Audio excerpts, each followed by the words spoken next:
நாட்டு கெண்டை மீன் குழம்பு செய்கிறதுக்கு ஃபஸ்ட்டு நம்ம அடுப்பை பற்ற வச்சுட்டு மீன் சட்டி வச்சுட்டு மீன் சட்டி சூடான பிறகு கொஞ்சமாக ஆயில் விட்டுட்டு ஒரு 150 கிராம் சின்ன வெங்காயத்தையும் கட் பண்ணி சேர்த்துட்டு 2 பச்சை மிளகா 2 ஸ்பூன் தாளிப்பு வடகம் சேர்த்துட்டு நல்லா வதக்கி விட்டுக்கோங்க.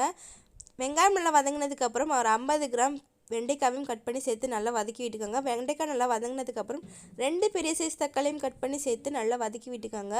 தக்காளி நல்லா வதங்கினதுக்கப்புறம் 3 டீஸ்பூன் குழம்புத்தூள் சேர்த்துட்டு நல்லா வதக்கி விட்டுக்கோங்க.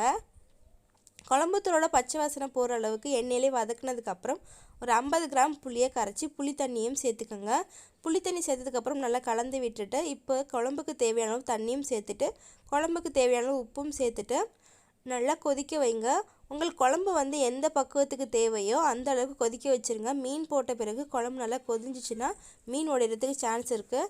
இப்போ நல்லா கெட்டியாக பதத்துக்கு வந்ததும் நம்ம கழுவி வச்சுருக்க மீனை சேர்த்துட்டு இறக்கணும்னா நம்மளுக்கு சூப்பரான மீன் குழம்பு ரெடி ஆகிடும்.